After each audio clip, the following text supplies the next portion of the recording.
But one of the biggest roadblocks at the time was the fact that, every time we went to a lawyer or a real estate agent and say, well, we're going to get this deal, and then we just needed to be assigned to another person. They're like, you can't assign deals. That's illegal. You can't do that here. And so everyone was just saying no, no, no, no, no. But then we found this great deal in Burlington, and we sent it out to our list of investors. We ended up assigning the deal to an investor who just cleaned it up, and we made $20,000 and he made $100,000 in 30 days.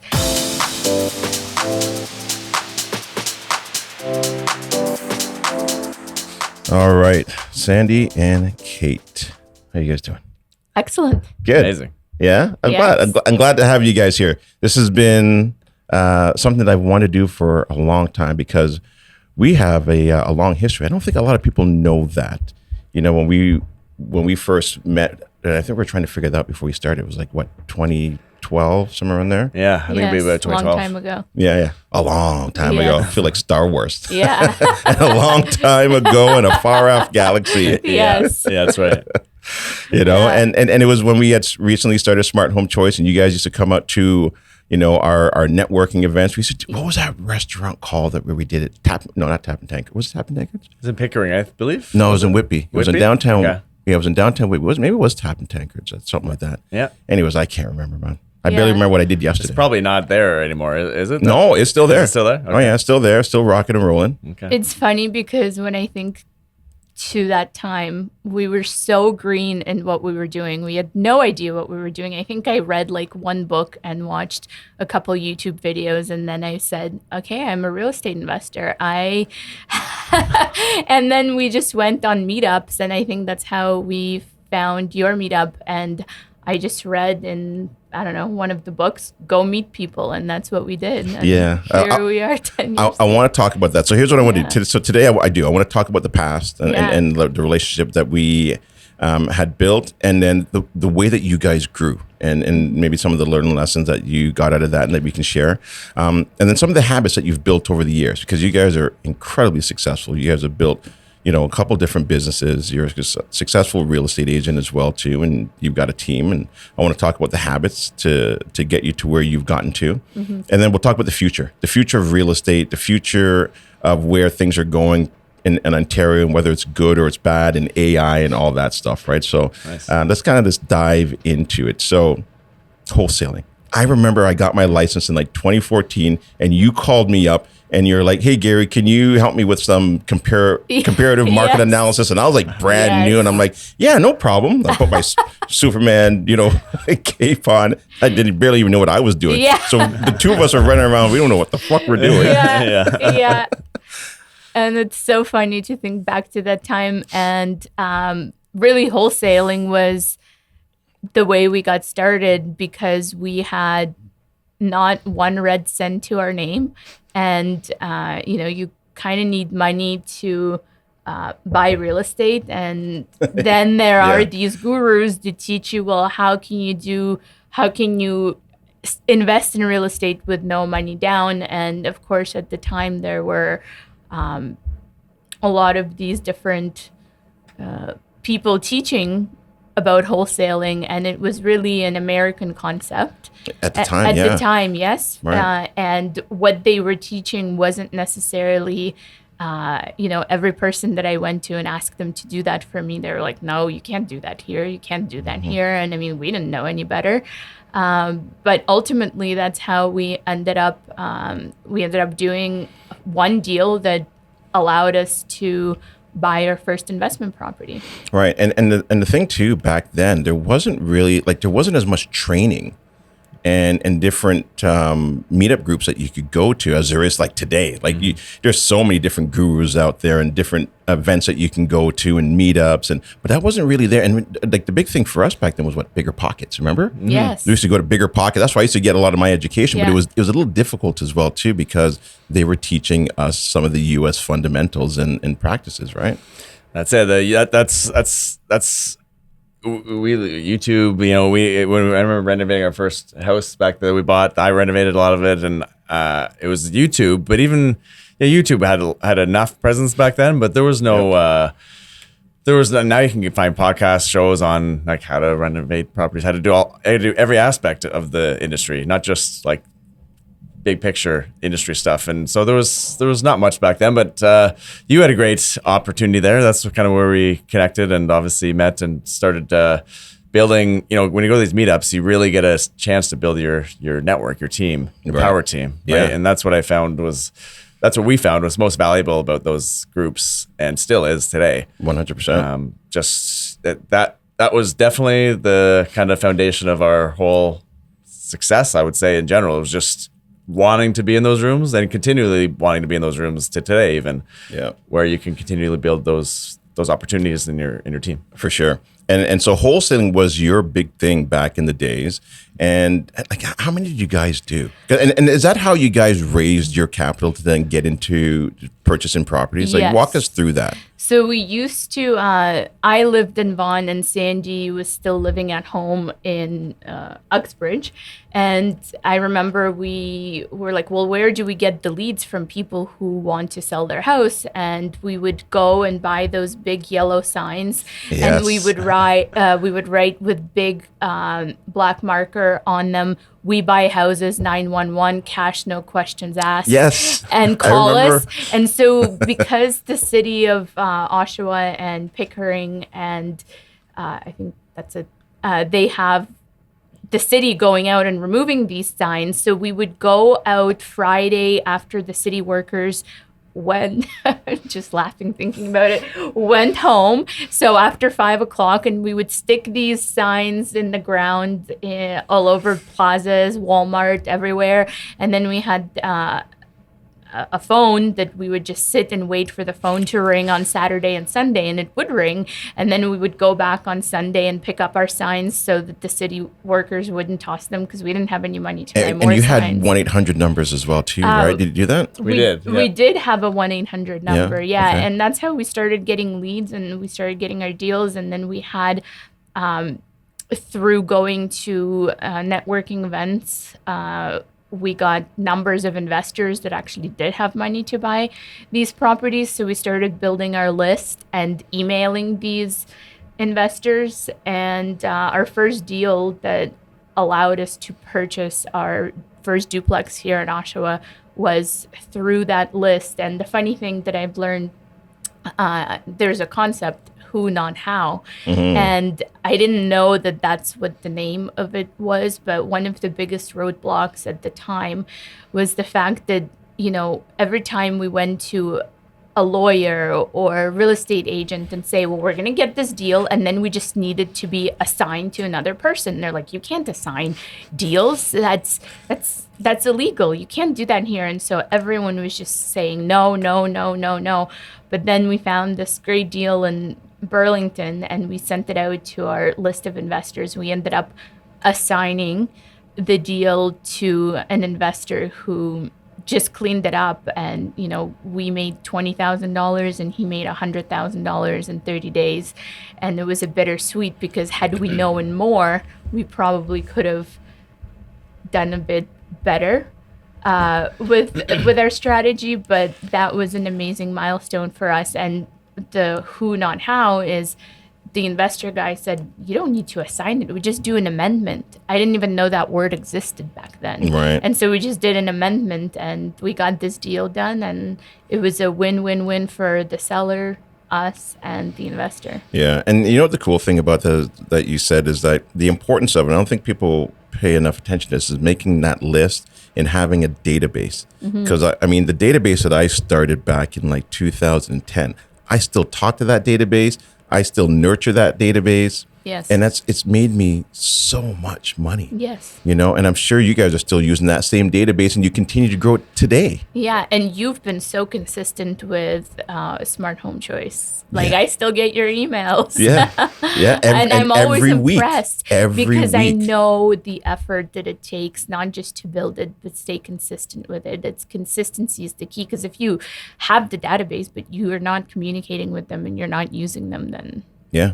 Yeah. Every week I've sent the newsletter out. That was what allowed us to jump into real estate so quickly, really, was we had already built up that investor list. We didn't think of it like this at the time. And really. it wasn't huge, by the way. I think we had like 100 people When on we there, had not the- even. when we had and the- half of them were just like us, Yeah. who had no money. They had no idea what they were doing. But When we Hey. sent out the, so we did maybe like 8 or so wholesale deals. They were like $5,000 here and there, and then it was 25,000 that we That made. was big money for us back Okay. then. Yeah. $5,000. I'm Yeah. like, what? Yeah. yes. And the Burlington one was $25,000 that we Okay. made on that one. I remember that was like, oh my god, it was enough for a down payment, 5% down payment on a house in Oshawa. Yeah. Or a ring. Or a wedding. that too. But that list, I believe at the time we might have had 150, 180 something people on that list. Yeah. But we sent out that deal to that list.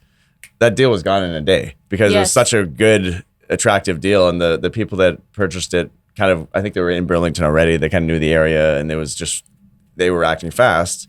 They But- didn't even go to see it. They didn't care. There was a listing right beside that house that was listed at the time. This is a long time ago for I think 210,000. No, sorry, 410,000.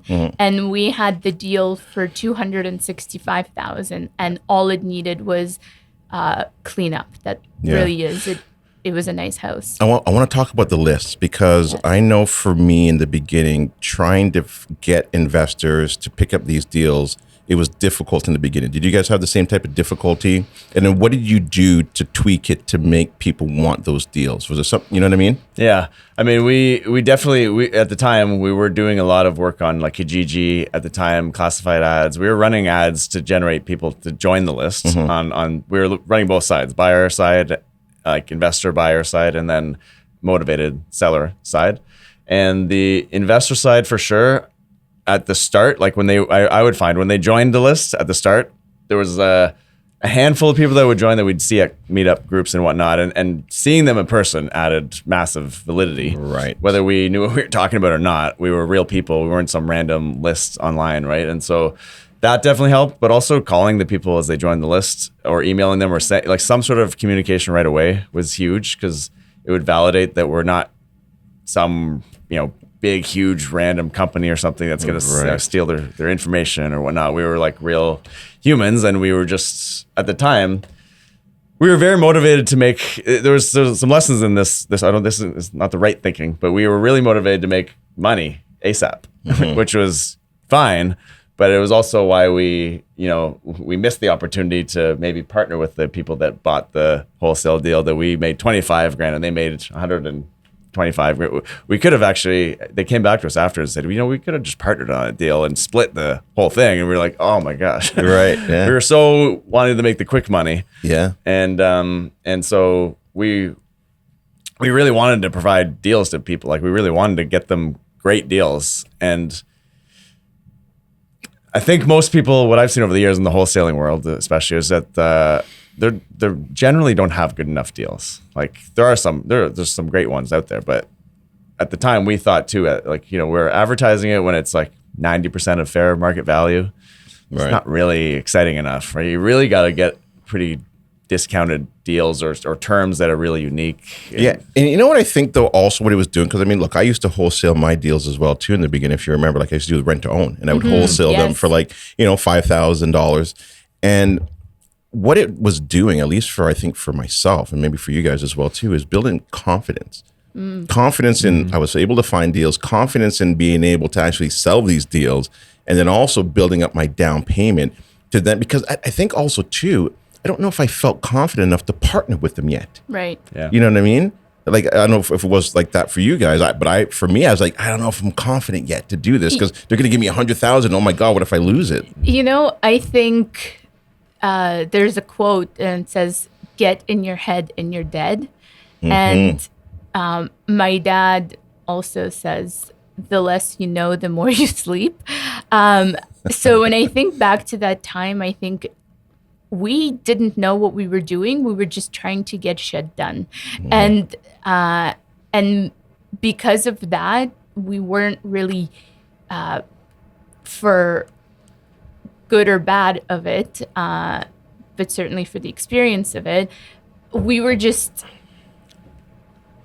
getting into conversations with people. We were trying to find something that would stick. And maybe that gave us focus, but it also took us away from the bigger picture.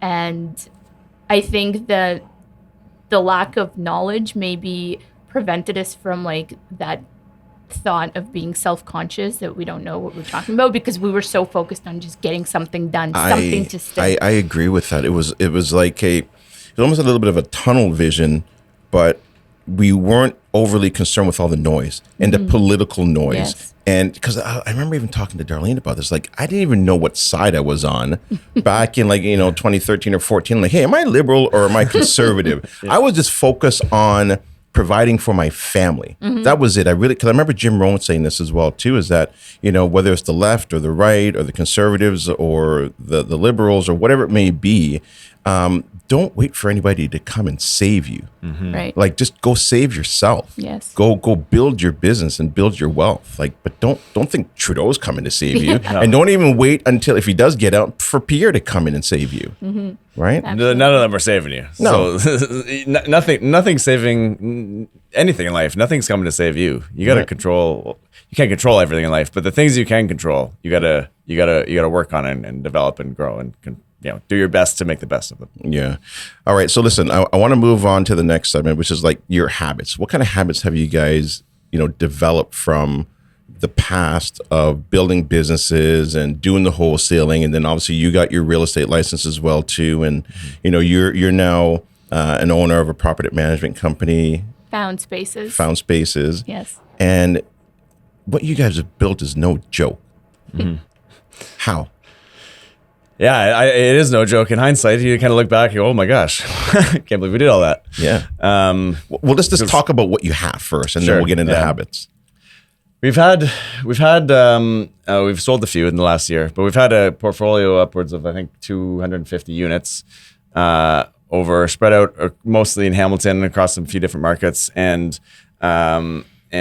like I said, we've kind of scaled a little bit back in the last couple of years because we've restructured some things. But that's incredible, 250. Wow. Yeah, and we've done that through a lot of different partnerships, and we along the way built out the real estate team, where we have 15 agents currently, including myself, and full support team, staff, etc. And then we have the brokerage, which I launched 3 years ago. So we have 130 or so agents in that, Keller Williams franchise in Vaughan.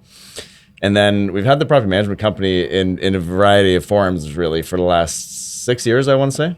Right. 2018. And then Kate. 2017. I mean, I was managing everything and doing everything myself. So I really got that unique perspective at looking on the business of property management from an investor perspective, an operator perspective, and also someone who did the work from scratch, like from A to Z on everything. So I knew what was important to an investor, and I also knew what took on the back end to run the operations and do it well. And so the business has evolved drastically since we launched in 2017, and there's been a lot of amazing lessons along the way, and I'm just really excited for what the future holds on that as well. So failures are really just lessons. Of course, failures are, more people learn on failures than on any success. In fact, I think success can put blinders on people because it can make them overly confident and arrogant, and ultimately people don't learn really from success, or maybe the perceived learning from success is drastically different than from failures or from failing forward. I agree. We gave you the highlight reel. The failure reel is also pretty extensive, and the companies there's other companies we've started that are not here today, including a marketing company, a construction company, a cleaning company, a virtual assistant company. There's one more at least I think I'm missing. landscaping company. Yeah. You're also the host of a podcast that was incredibly successful as well too, right across Canada. We had that going for 10 years. It's still going. It's not leaving just with me, but the Breakthrough Real Estate Investing podcast. So that was a great run.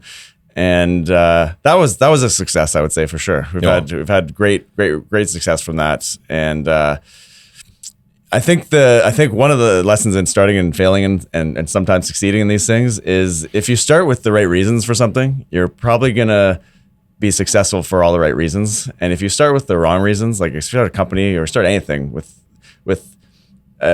not really the right reasons, it's ultimately you're gonna hit some failures or some checkpoints that are really challenging, and you're gonna bail because you're not really in it for like a lot of those companies we started.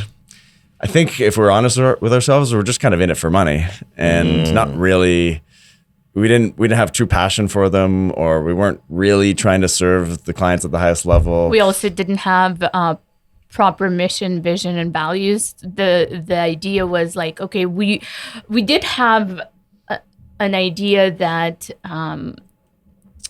we wanted to give opportunity to people that we were surrounded by. And that's why, a lot of these companies started with us partnering up with an employee, for example, that we were like, okay, this guy or this girl is really talented. Let's give them an opportunity to create this because we will already be customers of this product or service anyhow. But what we've learned along the way is that unless you are in true alignment for the mission, the values, and you have the same drive to succeed, it's not going to. Right. It may take off, and then it's just going to fizzle down just like a candle. Yeah. No, it's important, right? There's the passion, the passion of it, and I think the vision of it as well too, and is it in alignment of, does it give you a reason to wake up? And if it's not giving you that reason to wake up, then it's probably creating stress. And if it's creating stress, then it creates division, or it creates, and you know what I mean, like just pain, and even the relationship, right? And doing what you guys are doing as well too, you need to be on the same page as a couple. Number one, even though and we talked about this earlier, opposites. Yeah. Right. Yeah. We are opposites in most ways, for sure. And I mean, you don't need to be on the same page every single time, because we're definitely not on the same page every single time. But you need to find, the same page on the big things for sure. And you need to always kind of find kind of peace in that at times when you're going through some challenges, or you're kind of butting heads on some ideas or where you want to take things. Right. But, I think, that was in a lot of these companies and ups and downs on the way. I've often thought, especially when you wake up, I think about this a lot very early in the morning when I'm waking up, is because I used to do a lot of things with a little bit more of a selfish outlook on it, and even going to the gym, things that personal development that are sexy things, cool things. They're embraced by the entrepreneur industry. Journaling, gratitude, prayer, meditation, ice baths, whatever it is. Right. I used to do a lot of that and feel like I'm doing it for myself. And yes, I am growing myself, but am I doing that for myself, or am I doing that for the best benefit of others, or for others really close to me and others in our business world? That was a huge mindset shift for me in some of these companies, where I realized, yes, I'm doing it to grow myself, this like human that's here. Yeah. But this person needs to, I'm growing myself so I can go serve others at a higher level and create better leaders around us. And that is not only a much more compelling reason to get up in the morning, but it doesn't waver as much. Like, you don't have as many, when you get that negative voice in your head, it's pretty easy to go, maybe today I don't need to go to the gym because, it's just one day. And so then it reminds me of a quote, really. I'm trying to remember who said this, but service to many leads to greatness. I think it might be Jim Rohn, right? And so you're saying that's what it is. Is that the ultimate goal, is service to many? And then I guess maybe share like some of those habits to get to that. Well, I think I mentioned a few. Those are things I do in the morning for my personal development. I think that's having a commitment to self-mastery is a really important foundational kind of value to have.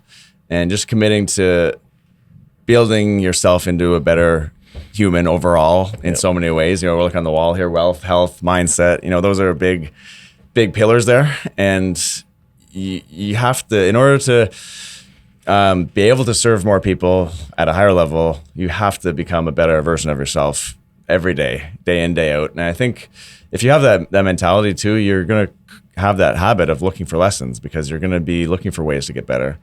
And, that gets you through the challenges too. When you fail, it's as painful as it could be in the moments. If you can find the lesson in it, it's always going to serve you going forward. And you have to find some peace in that, and that will help you keep going with energy. So what is something that you guys do every day that's a must to keep you in that state of mind? Journaling, gratitude. First thing in the journaling. morning. Journaling, would you say is like you need to do the journaling? Yeah. It would be a really, really, really rare day that I would miss that. A couple times a year, probably in the last few years.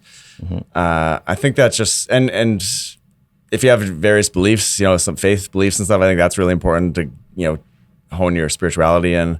I really think of your mind, body, and spirit, like those three pillars, you have to feed them every day in some way, shape, or form. Yeah. If you can be purposeful about that, you're going to grow. You're going to have the ability now to help grow others. And that's personal side. And then that all flows into your business though. Yeah. Your relationships. I want to kind of break that down a little bit. So when you're being grateful and being, in gratitude, and you're writing it down in your journal, are you looking back at the previous day and they say you had a shitty day? Are you then trying to find gratitude out of that? I love this hack. I learned this a few years back, because I used to get kind of bored with journaling about the same old gratitude every day, right? It's like, how many times, look, I love my wife, but how many times do I have to say I love my wife every day, right? So I started looking for more specific things, but I also found I like to journal just the last 24 hours. So what can I find gratitude in from the last 24 hours? And I usually go for 3 or 4 things, because that trains you to now look every day for something to be grateful for. And we've had some, especially the last year or so, there's been some really challenging days. Yeah. Tell me about it. Yeah. Business has been tough the last 18 months. So there's lots of challenging days there, but when you journal every day, looking back and looking for the things to be grateful for, you realize you actually will never have a terrible day. You might have a lot of parts of the day that were terrible, but you can always find something in the day to be grateful for and move forward with. And so you really never had it's not ultimately, in hindsight, not a terrible day. You know what? I think you've changed my mind. Not even changed my mind, but I think I'm going to start doing that. Yeah. Because there are some days where it's just like, I feel like I'm going to die, or I feel like I'm going to have a heart attack. Yeah. And I'm like, how do I get out of this? Yeah. And so I think that's so important to take a look back at that at the end of the day or the next morning, to say, what did I get out of that? Or what am I grateful for that happened in that day? What do you do that you have to do every day? Well, we did say earlier we're the complete opposites. So I don't journal. I can't find myself being consistent enough with it. And but what I do daily, for sure, every single day, no matter what, is I learn. I learn all the time, whether it's on TikTok, where I'm getting valuable marketing lessons, or whether every time I drive, I don't listen to a radio, I only listen to a book. And actually what I stopped doing and started doing is I stopped listening to a lot of books, because there's a ton of books. And what I found is that the more books that I listen to, the less I retain. And what I've started doing is I've really started studying books rather than listening to them. So I listen to the same books that I find a lot of value in over and over and over again, and pick out concepts and implement them in my day-to-day life or my business life. And then the other thing... that's powerful. So before you go on, yes. Isn't it crazy, though, that you can read the same book so many times and get so many new lessons out of it? Because why do you think that is? That you're just not ready yet? get, or you're just glossing over some of it and there's certain key things that you pick up on? I think because we move through life like a river, and some concepts may light a light bulb in us when it's applicable. And so I have a few favorite books that I just listen to all the time. One in particular, because I love the author, and I just love that he ends every chapter with questions that he calls thinking time. So here's your thinking time. Go think about it. You'll thank me later. And you can't answer every question, but you can go back and think about those questions in a moment, or for the time or the subject or the project, whatever that you're working on. And so, I just think I personally get a lot more value out of listening to the same books. And what are some of them that you can share? My favorite one is called The Road Less Stupid by Keith Cunningham. Okay. Yeah, I love that book. It's on my Audible. It's on my desk. I've got pages folded, questions highlighted. What are some valuable lessons that you got out of that? Oh my God, there's so many. That book really teaches you to think, how to assess risk, how to think about people that you're in business with, how to make decisions. Because sometimes we get stuck, and how to get unstuck, or sometimes we face a problem and we don't quite know the how. And so even maybe making a tough business decision, and what kind of probability and the outcomes are, and just different stuff that I really, really take a lot of implementation into my business. I really love that book. Listen, if anybody wants to get in touch with you and learn more about what you guys are doing, how do they do that?